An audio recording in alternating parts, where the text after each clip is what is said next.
Se houvesse uma competição para eleger as maiores estupidezes da humanidade, a Primeira Guerra Mundial seria uma forte candidata ao prêmio. Para mim, poucos eventos históricos são tão deprimentes quanto o início da Primeira Guerra Mundial. Isso não é apenas pela contagem insana de corpos da guerra, mas também pela pura inutilidade dela. Às vezes é preciso se perguntar, afinal, pelo que todos estavam lutando. Em 1914, a Europa havia sido relativamente pacífica por um século e era o centro absoluto do mundo. Era o lugar mais rico e próspero da Terra, impulsionando a inovação e criando tecnologias surpreendentes. Então, sem motivo algum, a Europa decidiu que iria se despedaçar. Decidiu destruir o que levou tanto tempo para criar. Embora o surto da guerra tenha sido trágico, também foi muitas outras coisas. Foi complicado, improvável e francamente estranho. Como um ato de terrorismo de um nacionalista sérvio na Bósnia, acaba com a Alemanha invadindo a pobre e velha Bélgica. Muitos dos líderes europeus estavam desesperados para prevenir a guerra e devastados quando falharam. Por exemplo, quando o embaixador alemão entregou a declaração de guerra da Alemanha à Rússia, ele irrompeu em lágrimas. O primeiro-ministro britânico também chorou na véspera da guerra. A sequência muito estranha de eventos que resultou na Primeira Guerra Mundial tem intrigado historiadores desde antes do fim do conflito. Também é objeto de acirrado debate quem exatamente foi o culpado, e é essa questão que quero abordar neste vídeo. É impossível afirmar algo definitivo sobre a questão. Historiadores que passaram anos estudando isso discordam. O que podemos fazer é relatar algumas das principais ações das várias nações antes da guerra e tentar julgar se elas foram, em geral, escalonadoras ou desescaladoras. Antes de começarmos, precisamos de uma visão geral extremamente breve dos eventos que levaram à Primeira Guerra Mundial, conhecida como a Crise de Julho. Em junho de 1914, a Europa estava em paz e a guerra não parecia estar no horizonte. Havia, claro, tensões entre vários países, particularmente fortes entre a Áustria e a Sérvia, que tinham reivindicações conflitantes sobre terras nos Balcãs. A Sérvia tinha um forte movimento nacionalista que queria ver uma Sérvia maior e mais grandiosa que incluísse todos os sérvios étnicos da região. O Império Austro-Húngaro estava agora muito fraco e, francamente, mal se mantendo unido. Muitos acreditavam que o Império poderia desmoronar a qualquer instante. Se isso ocorresse, a Sérvia queria estar pronta para anexar o máximo de território possível. A Sérvia estava particularmente irritada com uma ação da Áustria de 6 anos atrás. A Áustria vinha administrando o território da Bósnia, que era, no papel, parte do incrivelmente fraco Império Otomano. Em 1908, o mundo ficou chocado quando a Áustria-Hungria anexou a Bósnia, incorporando-a ao seu império. A Sérvia ficou indignada com isso e alguns nacionalistas sérvios até pediram guerra. As tensões persistiram, mas a Europa conseguiu se manter unida. Então veio o assassinato no dia 28 de junho de 1914 na Bósnia. Um nacionalista sérvio assassinou o herdeiro do Império Austro-Húngaro. Isso foi absolutamente enorme. O equivalente moderno seria o 11 de setembro. A Áustria ficou indignada com o assassinato de seu herdeiro, mas não sabia como responder. Eles deveriam ir à guerra com a Sérvia? Se não, o que deveriam fazer? A Alemanha era aliada da Áustria e prometeu apoiá-la em qualquer decisão que tomasse. Enquanto isso, a Rússia, aliada da Sérvia, prometeu defendê-la caso a Áustria entrasse em guerra. A Áustria decidiu enviar um ultimato à Sérvia. A Sérvia deveria aceitar várias exigências humilhantes ou a Áustria invadiria. Em 23 de julho, quase 4 semanas após o assassinato, o ultimato foi enviado. Os sérvios concordaram com alguns, mas não todos os termos e por isso, 5 dias depois, a Áustria declarou guerra. No dia seguinte, começou a bombardear a capital sérvia. Simultaneamente, a Rússia, receando ataques da Áustria e Alemanha, preparava seu exército. Esse processo, chamado de mobilização, foi muito provocativo para a Alemanha. A Alemanha emitiu um ultimato exigindo que a Rússia interrompesse a mobilização, temendo um ataque russo. A Rússia recusou, então a Alemanha declarou guerra. Com a Rússia e a Alemanha em guerra, a França também foi atraída para o conflito. A França era aliada da Rússia e, por isso, também teve que declarar guerra à Alemanha. Com a Alemanha ameaçada de ambos os lados, decidiu atacar a França, esperando uma vitória rápida que permitiria desviar seu exército para a Rússia. O ataque à França através da Bélgica neutra provocou a reação da Grã-Bretanha. Após o avanço das tropas alemãs na Bélgica, a Grã-Bretanha declarou guerra. Então essa é uma breve visão dos eventos que conduziram à Primeira Guerra Mundial. Agora podemos olhar o que cada país contribuiu para essa escalada surpreendente, de um conflito local contido para a guerra mais horrível que o mundo já viu. Começaremos com a Sérvia. A principal culpa da Sérvia na Primeira Guerra Mundial é, obviamente, por seu papel no assassinato de Franz Ferdinand. Determinar o envolvimento exato do Estado sérvio no assassinato é extremamente difícil. É improvável que o próprio primeiro-ministro sérvio tenha ordenado o assassinato. Contudo, alguns membros do Estado sérvio, especialmente o militar, estavam envolvidos. Dado que tudo foi feito em segredo, determinar exatamente quem sabia o que sobre o plano de assassinato é impossível. O assassinato foi realizado com a ajuda de um movimento conhecido como Mão Negra, e o Estado sérvio tinha laços com a Mão Negra. Também conhecido como Unificação ou Morte, o movimento foi formado para unir todos os territórios com populações de etnia eslava em uma única nação. A Mão Negra almejava unificar os eslavos do Sul em um único Estado, à semelhança da recente unificação da Alemanha e da Itália, visando criar algo similar à Iugoslávia. O principal obstáculo para o projeto era o Império Austríaco, o que gerava altas tensões. A relação entre a Mão Negra e o Estado sérvio era muito complexa e opaca. O exército sérvio tinha oficiais de alta patente fortemente envolvidos na Mão Negra, e provavelmente no assassinato. A Mão Negra, envolvida em trazer o rei ao poder 11 anos antes, ainda mantinha um controle significativo sobre a família real. Por exemplo, um membro da Mão Negra era o tutor do príncipe sérvio. Como o exército sérvio tinha fortes vínculos com a Mão Negra, é provável que as armas usadas no assassinato tenham sido fornecidas por eles. Por causa dessa relação complexa e opaca entre a Mão Negra e o assassinato, era e ainda é difícil julgar se o assassinato deve ser considerado um ato de agressão do Estado ou não. O assassinato do herdeiro austríaco foi extremamente inflamatório para a Áustria, pois sabiam que a Sérvia tinha algum envolvimento. O próprio governo sérvio ofereceu a resposta formal usual, expressando simpatia pelo assassinato.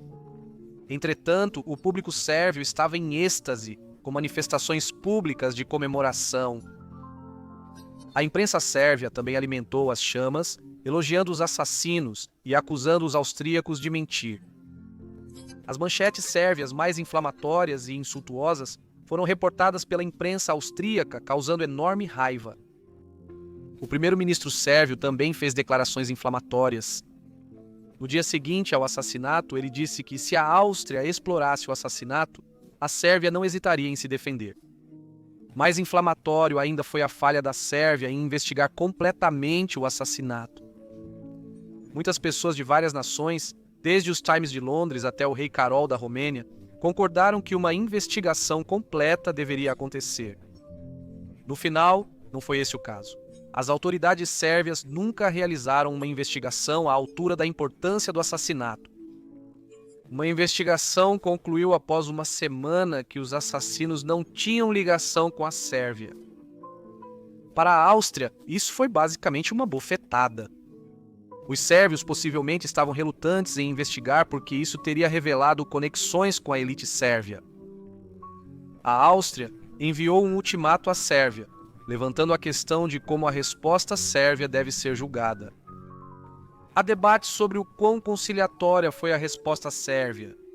Alguns historiadores a veem como dando à Áustria quase tudo o que eles queriam. Outros a veem como uma rejeição em grande parte das exigências austríacas. Segundo o historiador Christopher Clark, foi uma rejeição altamente perfumada na maior parte. Várias pessoas na época viam a resposta sérvia como conciliatória. o secretário de Relações Exteriores britânico disse que a Sérvia havia dado uma satisfação que ele jamais acreditaria ser possível. O imperador Wilhelm disse que qualquer motivo para a guerra foi eliminado. No geral, os sérvios estavam claramente abertos à guerra, pelo menos com a Áustria. Ao responderem ao ultimato, ordenaram uma mobilização geral de seu exército. A disposição da Sérvia para a guerra fica evidente pelos discursos proferidos no final de julho, às vésperas do conflito. O embaixador sérvio na Rússia estava animado em informar que a Rússia mobilizava 1.700.000 homens. Ele disse que, na opinião dele, isso apresenta uma esplêndida oportunidade de usar este evento sabiamente e alcançar a total unificação dos sérvios. Portanto, é desejável que a Áustria-Hungria nos ataque. De modo geral, as ações da Sérvia foram muito provocativas e dificultaram para a Áustria evitar uma resposta militar. Isso nos leva ao próximo país a considerar, a Áustria. Avaliar a culpa da Áustria pela Primeira Guerra Mundial depende muito de uma grande questão. Qual teria sido uma resposta razoável da Áustria ao assassinato de Franz Ferdinand? Você tem que lembrar o quão grande foi o impacto do assassinato. Franz Ferdinand em breve se tornaria o imperador do Império Austro-Húngaro. Naquela época, a realeza era vista como a personificação viva do Estado, mais do que simples pessoas. Para os austríacos, o ataque à realeza foi um ataque pessoal a eles. Junte isso à provocação da Sérvia após o assassinato e entenderá a indignação e raiva dos austríacos. Pessoalmente, é difícil decidir qual teria sido uma resposta razoável da Áustria. Por um lado, esperar que a Áustria não faça nada não parece razoável, mas então também não é uma invasão e ocupação totais. O que disseram os membros do governo austríaco após o assassinato? Eles eram majoritariamente a favor da guerra com a Sérvia. O chefe de gabinete do exército disse: se você tem uma víbora venenosa no seu calcanhar, você pisa na cabeça dela, não espera ela te morder. O ministro da guerra declarou que a guerra é a única saída para o atual problema. O embaixador alemão em Viena relatou que quase todos com quem ele falou queriam, em suas palavras, um acerto de contas completo com a Sérvia. O ministro das Relações Exteriores da Áustria, Leopold Berchtold, havia sido relativamente anti-guerra com a Sérvia em crises anteriores. Após o assassinato, ele passou a ver a guerra como a única opção. Em suas palavras, a política de paciência da Áustria esgotou sua plausibilidade. Em parte, os austríacos estavam preocupados em parecer fracos. O ministro das Relações Exteriores escreveu que se a Áustria demonstrar fraqueza, os vizinhos ao sul e leste ficarão mais confiantes da impotência do país e continuarão seu trabalho destrutivo com maior determinação. Apesar disso, os austríacos ofereceram aos sérvios um ultimato que, em tese, poderia ter aberto um caminho para a paz. Porém, lembre-se que o ultimato foi projetado pela Áustria para ser rejeitado. O ultimato foi, em essência, uma manobra da Áustria para não parecer a agressora. A razoabilidade dos termos do ultimato é questionável. A cláusula mais polêmica era a 5, que permitia a presença da polícia austríaca na Sérvia para investigar o assassinato. Seria difícil para qualquer nação aceitar isso. Por outro lado, considerando que a investigação da Sérvia foi uma grande zombaria, é compreensível que os austríacos tenham exigido isso. Em suma, os austríacos estavam muito inclinados a entrar em guerra com a Sérvia. Porém, a tragédia da Primeira Guerra Mundial foi ter se expandido muito além de um conflito entre Áustria e Sérvia. Isso nos leva à questão de quanto a Áustria é culpada por escalar a guerra para as outras potências, particularmente a Rússia. É interessante como os austríacos pouco consideraram a perspectiva de uma guerra europeia mais ampla. Foi discutido ocasionalmente, mas não foi uma grande parte da tomada de decisão. Isso pode ser porque eles tinham o apoio da Alemanha e estavam muito confiantes no exército alemão. Para a Áustria, a Alemanha poderia agir como um dissuasor ou vencer a guerra por eles. Por outro lado, talvez estivessem apenas convencidos de sua correção moral e que os outros países ficariam ao seu lado. Então a Áustria pode ser culpada por escalar a guerra? O fato de a Áustria não considerar uma grande guerra europeia sugere que eles não a buscavam. Por outro lado, podem ser criticados por não preverem o que aconteceria. Se eles tivessem refletido mais sobre como a situação poderia escalar, talvez tivessem agido diferente e evitado a guerra. Vale lembrar também a anexação da Bósnia pela Áustria 6 anos antes. Isso provocou protestos das principais nações europeias e dos países balcânicos.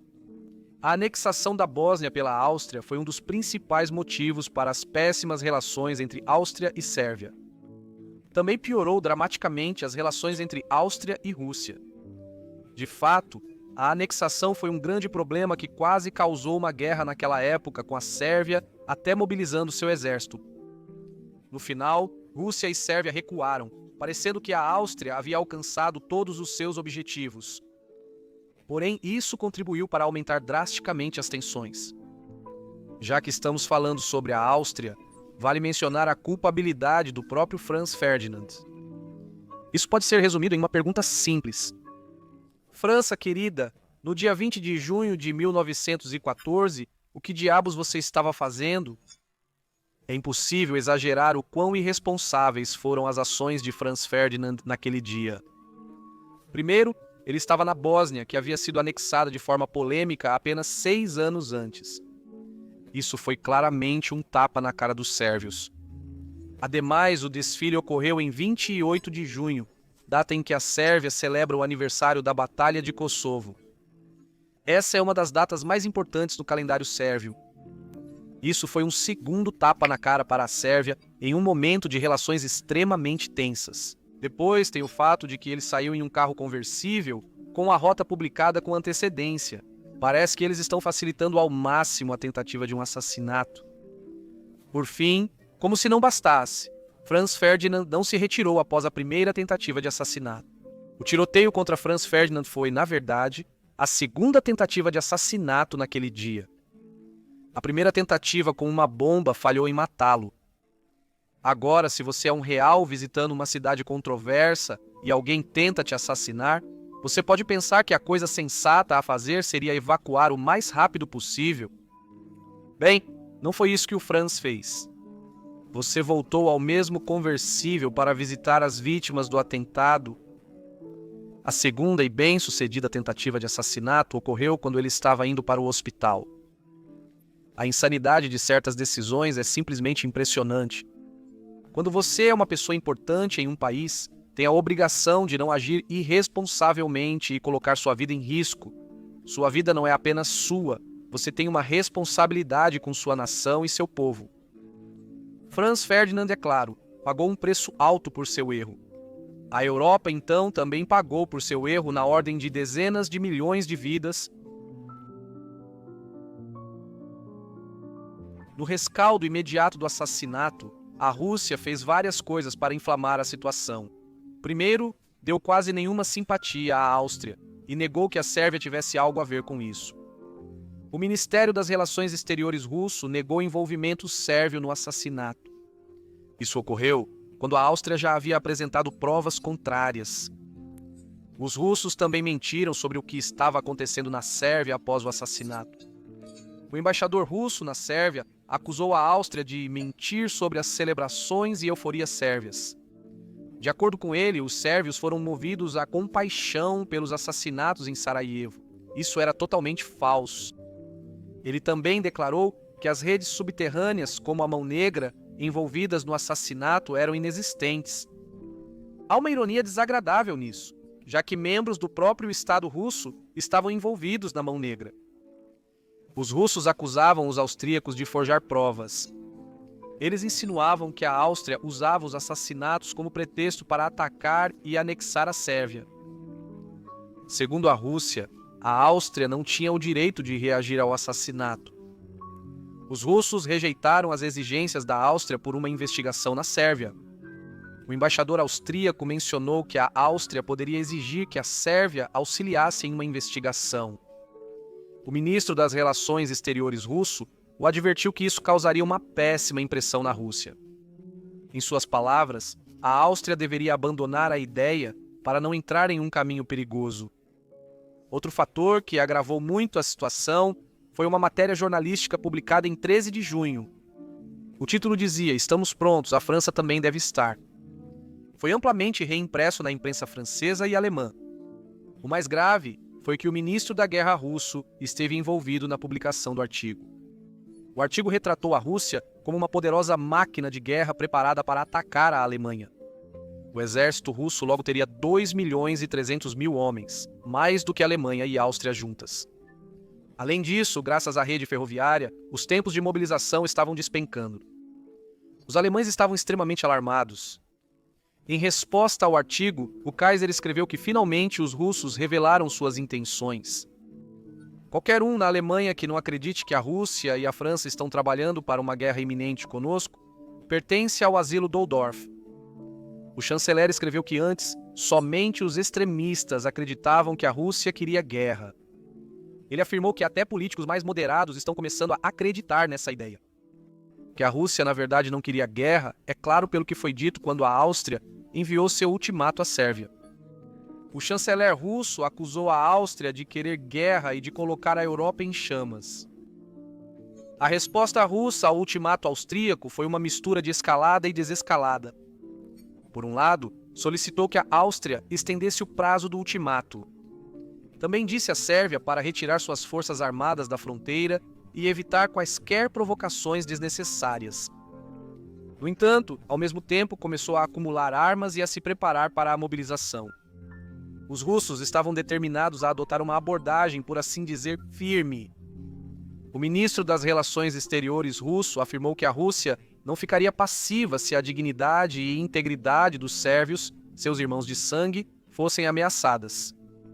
De acordo com o ministro da Agricultura russo, a Rússia deve adotar uma postura mais firme e enérgica frente às reivindicações irracionais das potências centrais. Essa atitude foi em parte porque os superiores russos acreditavam que a Rússia havia sido conciliatória em crises anteriores. Eles consideravam as ações da Rússia durante as guerras dos Balcãs e a crise bósnia como passivas e ineficazes. Para eles, a Rússia precisava se posicionar. Se não o fizesse, a Rússia perderia credibilidade com seus aliados.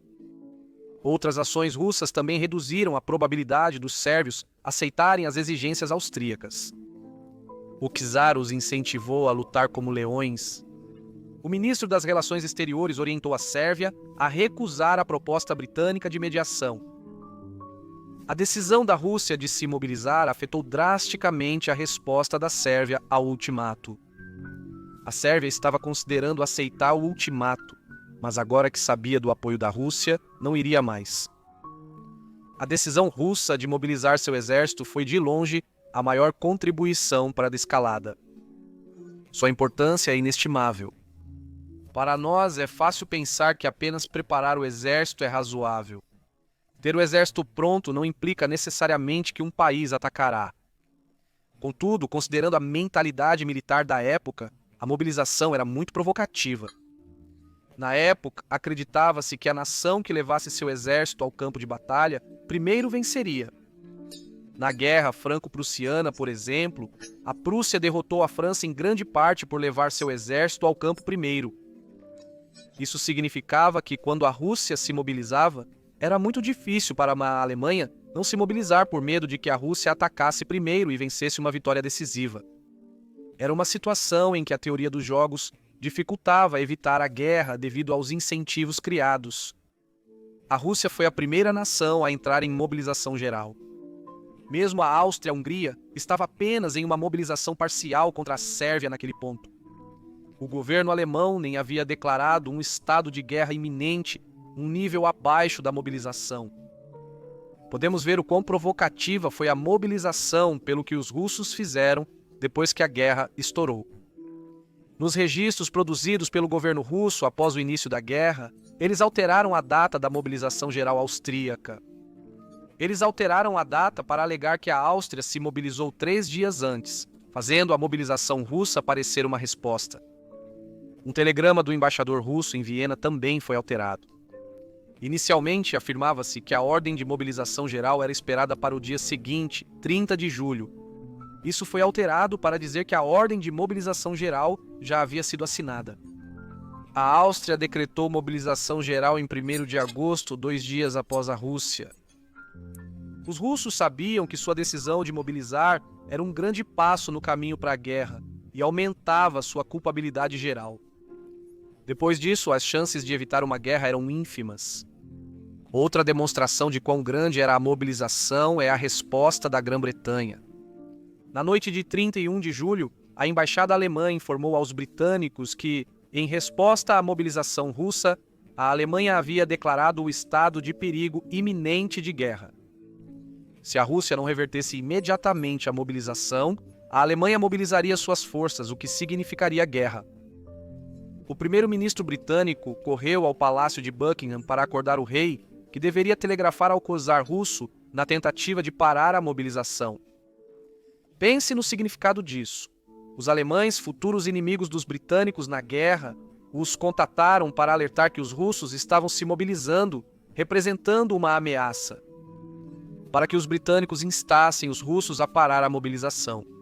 Era essencialmente uma admissão de que os alemães estavam certos e que a mobilização era de fato uma grande escalada.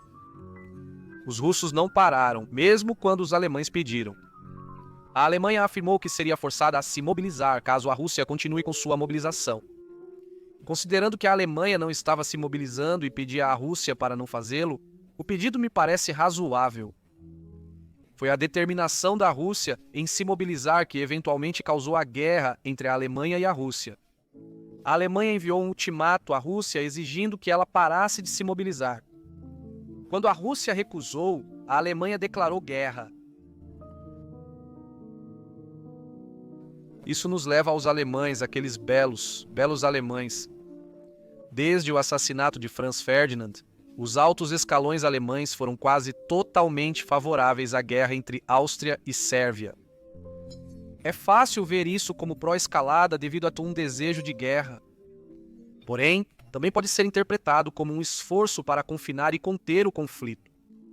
Se a Áustria atacasse a Sérvia imediatamente após o assassinato, ficaria claro que suas ações eram uma resposta direta e não tinham segundas intenções. Ninguém teria tempo para se preocupar e ficar cada vez mais ansioso com as ações alheias. Além disso, logo após o assassinato, havia mais simpatia pela Áustria, dificultando que outras nações ajudassem a Sérvia. Pode ter havido mérito nisso. A Áustria enviou seu ultimato à Sérvia 4 semanas após o assassinato.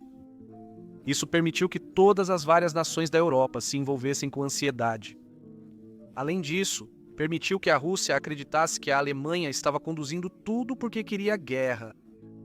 Os alemães acreditavam que, se a Áustria agisse rápido, o episódio poderia ficar restrito à Áustria e Sérvia, e eles provavelmente estavam certos. Muitas das citações dos alemães mostram que eles queriam que o conflito fosse contido e presumiam que seria. Eles achavam improvável que a Rússia interviria. Dito isso, eles reconheceram que havia o potencial para uma guerra mais ampla. Em 12 de julho, o secretário de Relações Exteriores alemão escreveu que é preciso analisar a localização do conflito entre Áustria e Sérvia. Se é possível, dependerá da Rússia. Não desejo uma guerra preventiva, mas se a luta se apresentar, não podemos recuar. O chanceler escreveu no dia 21 de julho: desejamos urgentemente uma localização do conflito. Uma intervenção por qualquer outra potência trará, devido aos compromissos de aliança divergentes, consequências incalculáveis. Kaiser Wilhelm II apoiava uma ação imediata da Áustria contra a Sérvia. Ao ler que seu embaixador na Áustria pedia calma, ele escreveu: quem o autorizou a fazer isso? Isso é completamente estúpido. Isso não é da conta dele. Já que é totalmente assunto da Áustria decidir o que ela pretende fazer, já é hora de fazer uma limpeza completa nos sérvios. Em outra ocasião, Wilhelm comentou que esperava uma ação séria da Áustria contra a Sérvia, mas que isso poderia muito bem provocar uma complicação europeia séria. No entanto, Wilhelm presumia que a Rússia não interviria. Isso por 2 razões principais. Ele acreditava que o czar Nicolau ficaria muito chocado com o assassinato de um real e, portanto, não apoiaria a Sérvia. Falando a um membro da Marinha, ele disse que não acreditava que haveria mais complicações militares, já que o czar russo não se colocaria ao lado dos regicidas. A segunda razão pela qual Wilhelm pensou que a Rússia não interviria é que ele acreditava que ela não estava preparada para a guerra e a evitaria. Por exemplo, Wilhelm disse a um embaixador: por enquanto, a Rússia não dá motivo para preocupação. Nos próximos 6 anos, não há nada a temer daquela direção. Nem sempre as declarações de Wilhelm eram tão belicosas. Quando ele viu a resposta sérvia ao ultimato austríaco, ele famosamente disse que a Sérvia havia apresentado uma capitulação do tipo mais humilhante e qualquer motivo para a guerra agora foi eliminado. Wilhelm queria informar os austríacos que o caso para a guerra havia desaparecido e que ele próprio estava disposto a mediar a paz com a Sérvia. Infelizmente, sua mensagem nunca chegou aos austríacos. Outros membros do governo não passaram a mensagem. De forma farsesca, quando os russos entraram em mobilização, o chanceler alemão entrou em pânico e entregou a mensagem aos austríacos para tentar contê-los. Obviamente, já era tarde demais. A Alemanha informou à Áustria que a apoiaria em qualquer decisão, um ato conhecido como cheque em branco. Considerando que Áustria e Alemanha apoiavam uma resposta militar à Sérvia, é preciso questionar o que exatamente elas pretendiam alcançar. Ou seja, a guerra com a Sérvia não ressuscitaria o herdeiro austríaco. Ocupar a Sérvia a longo prazo provavelmente teria sido um desastre. Provavelmente esperavam extrair concessões humilhantes e restabelecer seu prestígio. Se parecessem fortes, isso desencorajaria possíveis ataques futuros. Os austríacos até reconheceram entre si a falta de qualquer objetivo claro. O embaixador austríaco na Alemanha foi questionado sobre os planos da Áustria após derrotar a Sérvia. Não querendo revelar que a Áustria não tinha um plano, ele inventou algo. Ele disse que a Sérvia seria dividida. Esse não era o plano oficial da Áustria e o embaixador não tinha autoridade para dizer isso. Assim como com a Áustria, há a questão de quanto a Alemanha foi culpada por envolver a Rússia no conflito. Guerra entre Áustria e Sérvia era uma coisa, mas foi a escalada que realmente importava. Uma coisa muito desescaladora que os alemães fizeram foi não fazer nada militarmente até muito tarde na crise. No dia 5 de julho, Wilhelm foi perguntado se queria que os militares se preparassem para um conflito europeu e ele recusou. Mesmo depois que os russos se mobilizaram, os alemães estavam debatendo se declaravam um estado de perigo iminente de guerra. Essa foi a última fase pré-mobilização. A falha da Alemanha em mobilizar cedo no dia foi muito desescaladora, considerando a importância crucial da mobilização. Se a Rússia tivesse relutado em mobilizar seu exército, a guerra poderia ter sido evitada. A invasão da França através da Bélgica aumenta significativamente a culpa alemã. Afinal, os países podem mobilizar militares e declarar guerra, mas o que importa é quando os soldados começam a se matar de fato. Veja a Coreia do Norte e a Coreia do Sul, tecnicamente em guerra há décadas, mas sem confrontos militares reais. A invasão alemã da França transformou todas as mobilizações e declarações de guerra em realidade, com balas sendo disparadas e homens sendo mortos. Depois disso, não havia como recuar, nem colocar o conflito em um congelamento profundo. A invasão alemã da França foi a primeira grande ofensiva de uma potência. A Alemanha agiu assim por temer uma guerra simultânea contra a França e a Rússia em duas frentes. Contudo, isso significou que a Alemanha atacou um país que não demonstrava sinais de atacá-la. A França teria permanecido neutra se a Alemanha tivesse focado sua atenção apenas na Rússia? Não dá para ter certeza, mas é uma possibilidade. Ao passar pela Bélgica, a Alemanha trouxe a Grã-Bretanha para a guerra. Se a Alemanha não tivesse invadido a Bélgica, a Grã-Bretanha provavelmente teria ficado fora da guerra, encurtando-a e possivelmente reduzindo as mortes em milhões. É impossível discutir a culpa da Alemanha na Primeira Guerra Mundial sem citar Fritz Fischer. Ele era um historiador alemão que defendia que a Alemanha foi a principal responsável pela Primeira Guerra Mundial.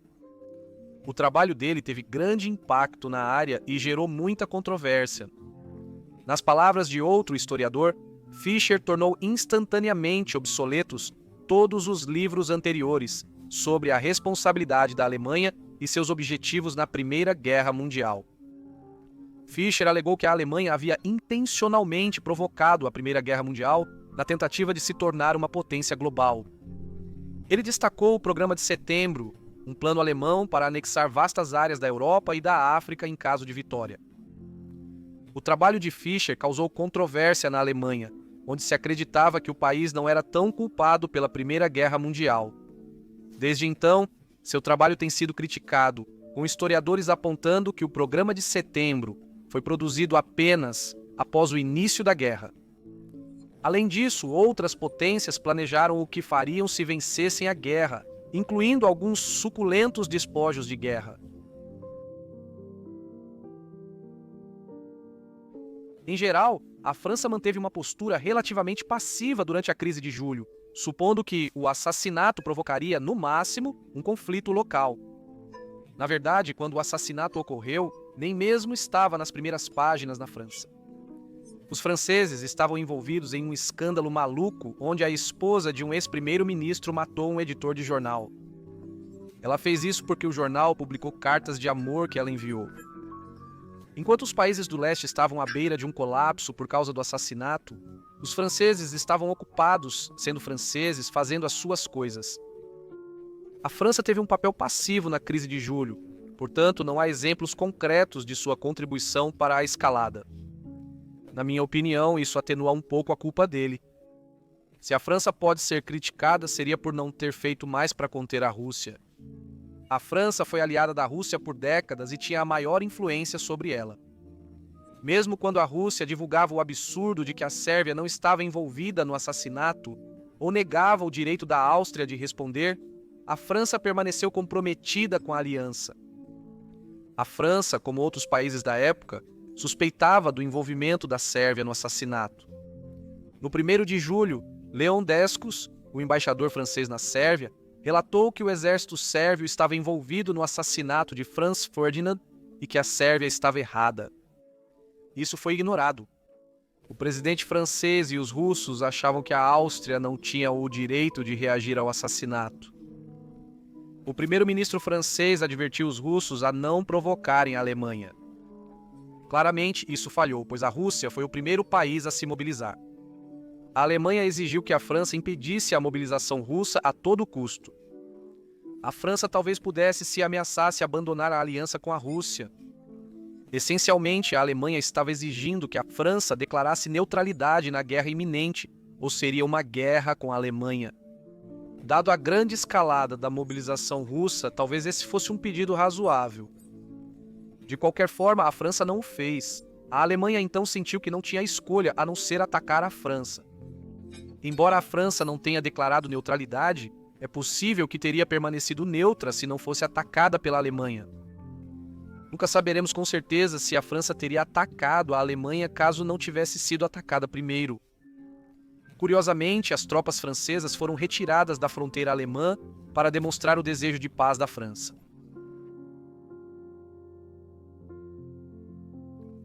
A Grã-Bretanha, como a França, mal se envolveu na maior parte da crise de julho. Durante quase todo o tempo, presumiu-se que ela não lutaria em nenhuma guerra futura. No início de agosto, antes da guerra começar, a maioria dos políticos britânicos presumia que a Grã-Bretanha não lutaria. O que levou a Grã-Bretanha à guerra foi a invasão alemã da Bélgica, mas ainda assim, ela poderia ter evitado o conflito.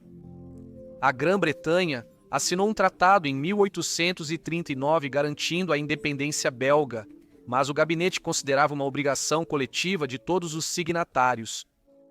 Até mesmo Churchill, um notório falcão de guerra em relação a Hitler, era contrário à defesa da Bélgica. Ele comentou: "Eu não vejo por que deveríamos intervir se eles entrarem apenas um pouco na Bélgica."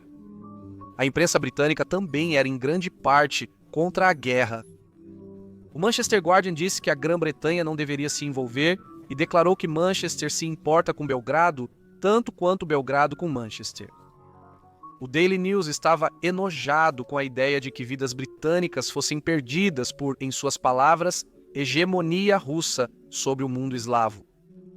Seu editor, A. G. Gardner, escreveu um artigo intitulado "Por que não devemos lutar?", onde argumentou que não havia conflitos fundamentais entre a Grã-Bretanha e a Alemanha.